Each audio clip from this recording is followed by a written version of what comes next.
El peso mexicano está reportando una apreciación no vista desde los últimos 5 años, y hasta este viernes se le vio por debajo de las 18 unidades por dólar en las casas de cambio de nuestro país.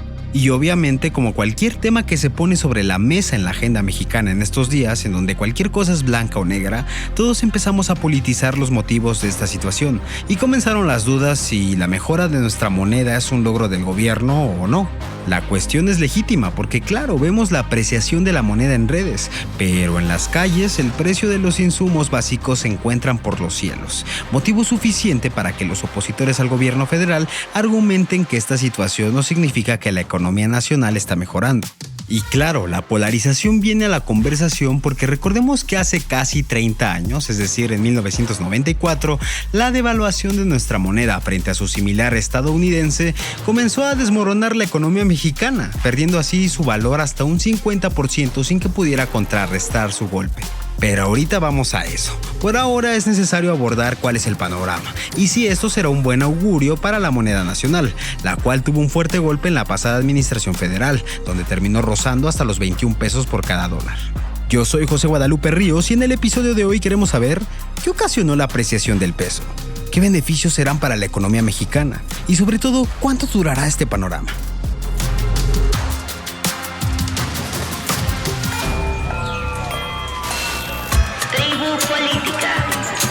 Podcast diario para entender las noticias. Puedes seguirnos y comentarnos los temas que deberíamos cubrir, las dudas o recomendaciones que tengas de este programa. Encuéntranos en redes sociales como Audiocentro Podcast. A nosotros nos encuentras como @valpunto y @guadarríos. Gracias por escuchar. Para entender más del tema, platicamos con Diego Castañeda, economista especializado en crecimiento, macroeconomía y desarrollo. Hola, Diego Castañeda, economista y amigo de este programa, bienvenido. Este fin de semana vimos cómo el dólar pasó la barrera de los 18 pesos. Esto no lo veíamos desde hace algunos años. ¿Esto es bueno, es malo? ¿Por dónde deberíamos leerlo? Y bueno, alguna gente dice que es debido a la gran política económica del gobierno de México, otros dicen que no tanto así, que es más bien por factores extranjeros. ¿Qué está pasando en este tema? Sí, pues yo creo que no podemos decir que es ni bueno ni malo en general, porque no lo es. Es bueno para unos, malo para otros, depende de la situación en la que te encuentres. Si es una empresa, por ejemplo, que se dedica a exportar cosas, pues es malo para ti, ¿no? Porque tus exportaciones son más caras en los otros mercados internacionales. Si eres un negocio que se dedica a importar cosas, pues bueno para ti, porque significa que compras a precios más baratos afuera, ¿no? Entonces depende, esto es muy, muy variado. No podemos decir que haya como una sola cosa absoluta de si alguien gana o alguien pierde, ¿no? Más bien hay que ver caso a caso, ¿no? Si vives en dólares, si vives en México, pues te está yendo un poco menos bien que antes. Si vives en pesos, pero estás en Estados Unidos, en lo que sea, te está yendo un poco mejor ahora, ¿no? O sea, depende, ¿no? Lo que causa problemas con los tipos de cambios cuando se deprecian o se aprecian muy rápido, ¿no? Cuando de pronto tienes un golpe de que en pocos días pasó de, no sé, 10 pesos a 15 pesos, ¿no? Por decir algo. Normalmente ese tipo de movimientos se ven reflejados en otros precios. Al final el tipo de cambio es un precio, así como el precio del jitomate o el precio... Y puede llevar a tener más inflación, por ejemplo, vía del traspaso del tipo de cambio a la inflación. Pero en general es más bien una variable que nos dice poco. En realidad no significa nada, depende mucho de quién eres. O sea, es un indicador tan ambiguo que es muy fácil usarlo para diferentes intereses políticos, ¿no? Sí, pues es que tenemos, digamos, mi hipótesis, esta es mi hipótesis, no lo sé, pero es lo que yo intuyo. Yo sospecho que tenemos tan arraigadas las imágenes de la crisis del 95 y de la crisis de los 80, donde tuvimos depreciaciones muy fuertes del peso y todas estas crisis de fin de sexenio durante muchos sexenios, ¿no? Donde veías que el peso se depreciaba mucho. Yo creo que las personas en general asocian al tipo de cambio mucho con la estabilidad de la economía, pero hay que recordar que en esas épocas vivíamos en una economía que tenía tipos de cambio fijos.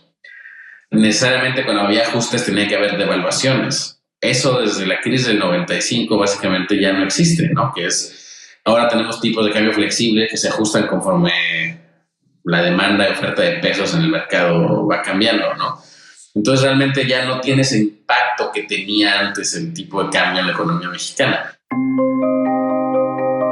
Diego se refiere a la crisis económica de 1995, donde según cifras del propio Banxico, el gasto para el consumo se redujo 11%, y es que entre 1976 y 1994, el país experimentó con distintos tipos de regulación del tipo bancario. Un tiempo fue un tipo fijo, es decir, por decreto, y las fluctuaciones se compensan con dinero de las reservas. Se intentó también con bandas cambiarias y finalmente, el 22 de diciembre de 1994, nuestro país entró a un sistema de libre flotación, es decir, el tipo de cambio se determinaba libremente en el mercado. Esto fue una de las consecuencias del llamado error de diciembre, cuando se devaluó el peso a unos días de que Ernesto Zedillo tomara la presidencia. Esto porque durante el sexenio anterior, el de Salinas, se habían vendido tesobonos, unos atractivos bonos para inversionistas que prometían jugosos retornos a cambio de prestarle dinero al gobierno mexicano, que tenía un déficit impresionante. La inestabilidad política de finales de ese sexenio hizo que inversionistas extranjeros y nacionales cobraran los tesobonos antes de tiempo, vaciando así las reservas nacionales. Zedillo remató anunciando antes de tiempo la devaluación, lo que causó nuevamente la fuga de capitales. Bajo el esquema de la libre flotación seguimos hasta el día de hoy, pero si el peso es un producto más con un precio, ¿quién determina ese precio? Por un lado, las muy altas tasas de interés que tiene Banco de México. Si comparas la diferencial de tasas entre la Reserva Federal de Estados Unidos y Banco de México, ya es una diferencia, si no me equivoco, de más de 6 puntos. Y ya es bastante grande, lo cual atrae pues, muchos capitales que simplemente ven la oportunidad de realizar una ganancia por el arbitraje de los tipos de cambio, ¿no? Digamos, especulando un poco en el mercado del tipo de cambio. Pero eso por un lado. Tenemos tasas de interés muy altas, ¿no? Entonces, pues le apuestas a tener tu dinero en México, a tenerlo en pesos, a cobrar tasas de interés que te dan retornos muy altos, hasta que no tengas una oportunidad más atractiva en otro lado, ¿no? Eso por un lado. Por el otro lado, yo creo que se debe también al fenómeno que estamos viendo del nearshoring o del friendshoring, ¿no? De que pues hay inversiones o al menos perspectivas de que más inversiones van a estar llegando a México, y algunas están llegando a México, en el caso de Tesla, todas estas cosas. Digamos, al llegar a México demandan más pesos, etcétera, ¿no? Se aumenta la demanda de pesos, y que además pues le señalan a otros inversionistas como que hay confianza en la economía mexicana, etcétera, y eso puede motivarlos también a que pongan más dinero en la economía mexicana. Yo creo que esas son las dos razones por las que estamos viendo el comportamiento del peso, ¿no? El superpeso. Ninguna de las dos son cosas que estrictamente se deban al gobierno. Por un lado, las tasas de interés están más del lado del Banco de México. Son los que están decidiendo la política económica tan restrictiva como la están manteniendo, ¿no? Subiendo tasas de interés básicamente en cada reunión de la Junta de Gobierno. Y por el otro lado, pues es un clima internacional que está favoreciendo a México. Eso sí es cierto. Parece que hay un clima internacional que está siendo muy favorable a México, ¿no?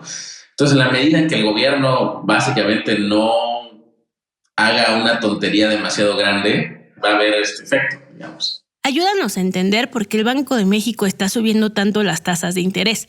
Desde el lado de uno como individuo, como ciudadano chiquito en este gran sistema económico, pues es una mala noticia, ¿no? Es un momento pésimo para pedir un crédito, grande o pequeño. ¿Por qué el Banco de México sube la tasa? ¿Cuál es la lógica de esto?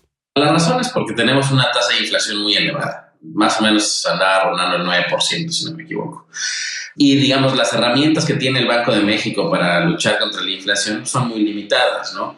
Una de ellas, la principal, es la tasa de interés, ¿no? Al aumentar la tasa de interés, lo que está haciendo es mandar la señal de que el dinero es más caro, que la gente ahorre y deje de gastar, está retirando liquidez, digamos, del mercado. Y al retirar liquidez, al disminuir el número de pesos que está circulando, lo que esperarías, en teoría, es ver que los precios empiecen a responder a eso y empiezan a disminuir o a seguir creciendo más lentamente. Esa es la principal razón por la que Banco de México actúa así, ¿no? Una razón un poco más técnica de por qué actúa así es porque al final de cuentas los bancos centrales dependen mucho de su credibilidad. En la medida en que el mercado en general perciba que no están luchando para controlar la inflación, que es uno de los mandatos, en el caso del Banco de México es su único mandato, se pierde confianza en ellos. Y una vez que el Banco Central se pierde la confianza en el mercado, es muy difícil que lo recupere. Y todos sus instrumentos de política se vuelven muy poco efectivos, ¿no? Entonces, es muy importante para el Banco de México señalizar al mundo, ¿no? A todo el mundo, a todos los agentes relevantes en esto, que están haciendo todo lo posible por controlar la inflación. Se le conoce como mantener ancladas las expectativas, ¿no? De que el año que entra o en 2 años van a regresar a la tasa objetivo.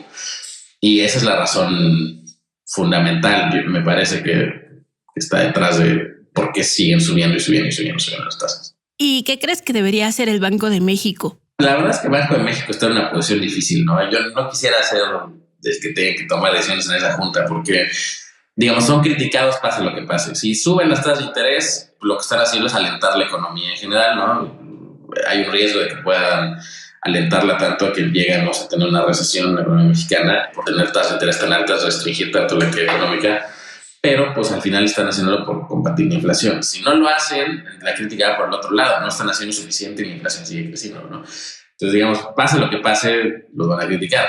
Creo yo que quizás podrían tratar de ser un poco menos agresivos al hacer sus subidas de tasas de interés, ¿no? Entendiendo que mucho de esto, del trabajo del banquero central es comunicación, es mandar mensajes muy claros al mercado y muy oportunos para que se entienda qué es lo que se quieren hacer, cómo lo van a hacer, cuándo lo van a hacer. Quizás podrían mantener un poco la política y seguir subiendo tasas porque no tienen muchas más herramientas, pero menos agresivas, ¿no? No ver aumentos de medio punto como vimos últimamente, ¿no? Quizás volver a los incrementos de 1/4 punto. Quizás explorar otras herramientas, ¿no? Que pudieran estar disponibles en tema de la inflación. Por la naturaleza del choque de precios que tenemos, es en mayoría inflación importada, no es una inflación que en realidad va a responder a las tasas de interés, ¿no? Es una inflación que se debe a los energéticos, es una inflación que se debe a las cosas que están pasando en las cadenas de valor en el mundo, ¿no? Y es una inflación que está más vinculada a estos fenómenos globales, ¿no? Que empezaron con la pandemia, siguieron con la guerra en Ucrania, etcétera, ¿no? Y lo que pasa con esto es, lamentablemente, es que los precios tienden a subir siempre más rápido de lo que tienden a bajar. Y desafortunadamente es una situación en la que nos encontramos. Pero yo esperaría que el Banco de México quizás fuera un poco menos agresivo. La devaluación del peso mexicano frente al dólar no ha sido reciente. Este fenómeno ha ocurrido desde inicios del siglo XX y ha tenido diferentes repercusiones conforme pasaron las administraciones federales en nuestro país y sobre todo a nuestra economía. Volvamos un poquito a casi 8 décadas en la historia nacional. En el gobierno de Adolfo Ruiz Cortines se produjeron problemas por el desnivel de la balanza comercial. Por ello, en abril de 1954 se decretó la primera gran devaluación del peso mexicano, cuya paridad pasó de 8.65 a 12.50 pesos por dólar. No fue hasta 1982 y tras una crisis de divisas, el Banco de México volvió a dejar flotar la moneda y al final de ese año la devaluación ya era del 72% al llegar el dólar a 46 pesos. Con el gobierno de Enrique Peña Nieto, el peso mexicano perdió más de la mitad de su valor frente al dólar y terminó su sexenio con niveles cercanos a los 20 pesos e incluso rozando los 21 pesos por dólar. Vamos a una pausa y regresamos.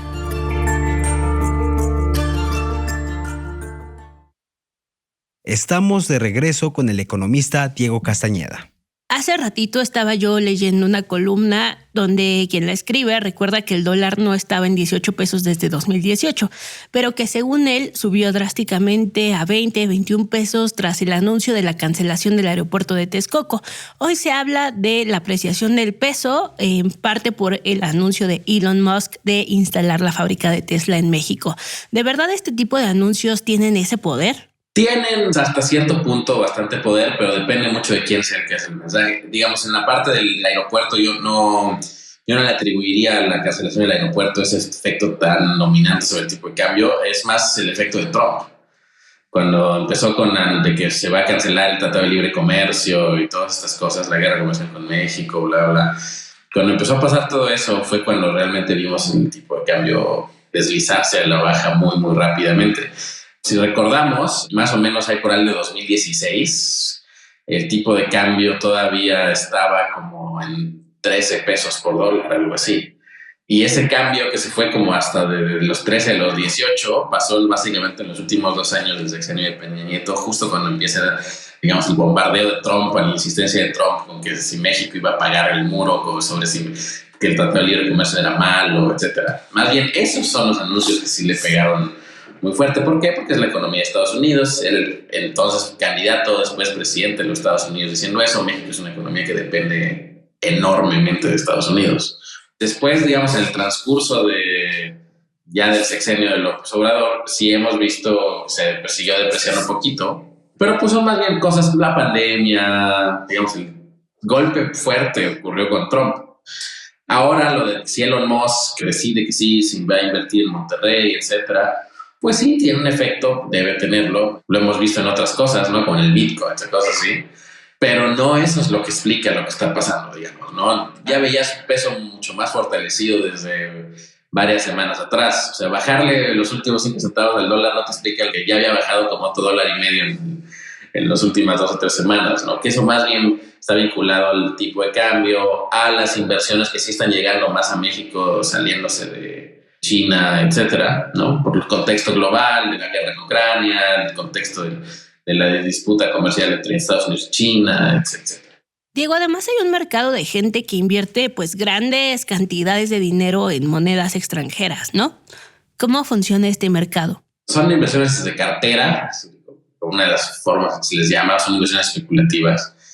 Lo que hacen es pues, comprar posiciones en pesos en el mercado, digamos, así como tú puedes invertir usando una de estas apps de casas de bolsa o lo que sea, puedes comprar tus acciones o puedes comprar, por decidir que tu inversión esté en dólares, en un fondo de inversión, lo que sea. Digamos, llevas su dinero a posiciones en las que pueden comprar cosas que empiezan en pesos, entonces aumenta la demanda de pesos, pero son de inversiones que son muy volátiles, ¿no? En el momento en que surja una cosa que sea más atractiva, inmediatamente las cosas se van, ¿no? Entran para obtener las ganancias muy de corto plazo mientras estás viendo estos cambios en el tipo de cambio, ¿no?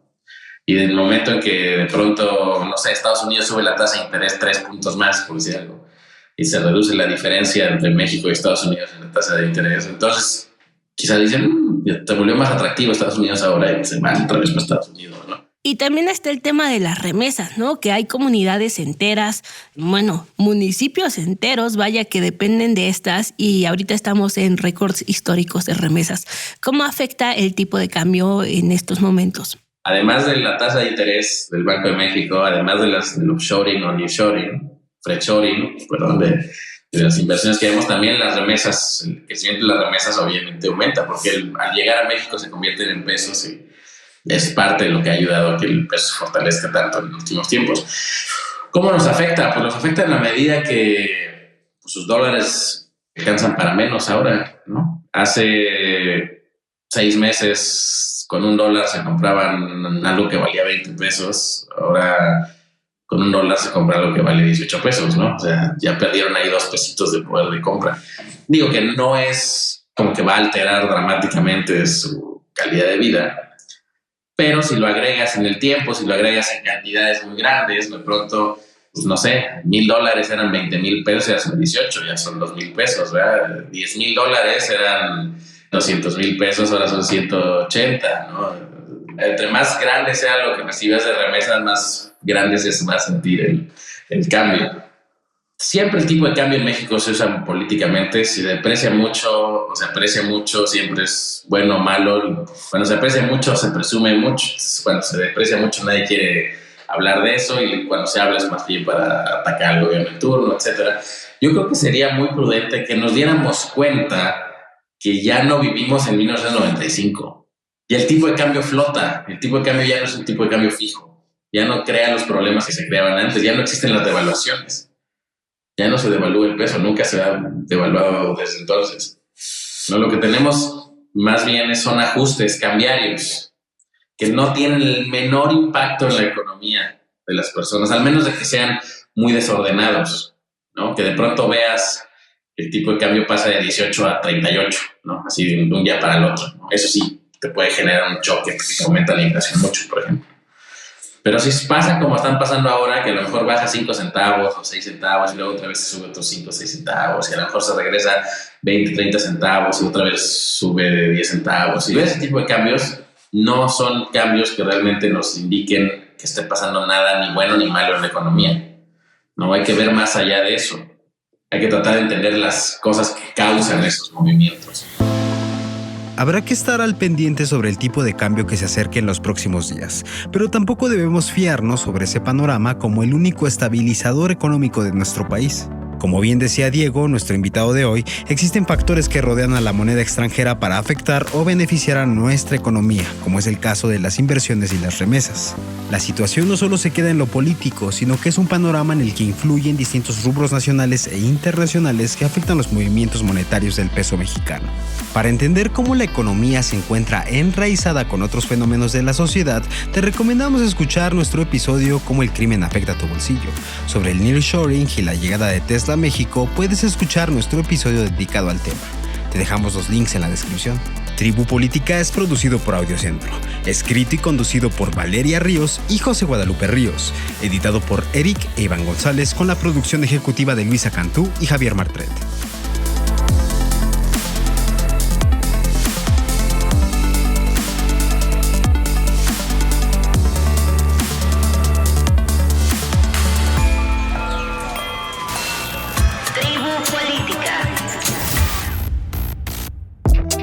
Audiocentro.